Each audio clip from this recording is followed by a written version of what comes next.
অত্যন্ত নিন্দনীয় ঘটনা। সাংবাদিকরা আমাদের গণতন্ত্রের একটা পার্ট, জুডিশিয়াল সাধারণ মানুষ এবং এই যে সাংবাদিক বন্ধুরা, এরাই গণতন্ত্রের একটা বৃহত্তম পার্ট। তারা তাদের কর্মক্ষেত্রে গিয়ে এইভাবে আক্রান্ত হবে, এটা আমি মোটেই সমর্থন করি না। সোমা মাইতির সাথে আমি প্রায় 30 বছর চেনা জানা, সেই ভদ্রমহিলাকে আক্রান্ত হতে হয়েছে, আমরা দুঃখ প্রকাশ করছি।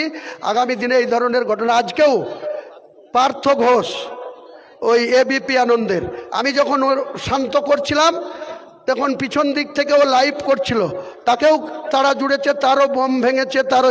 আমি সঙ্গে সঙ্গে তাকে ওখান থেকে সরিয়ে নিয়ে এসেছি, তারপরে ডোমকলে এসেছি। আমি বলছি, কোনো কর্মযোগ্য লোককে, সাংবাদিককে, তাদের অগাধ স্বাধীনতা আছে সংবাদ সংগ্রহ করা এবং সঠিক সংবাদকে পরিবেশন করা। যারা এই ধরনের বাজে কাজ করবে আমরা কোনো মতেই তাদের সমর্থন করিনি, করব না।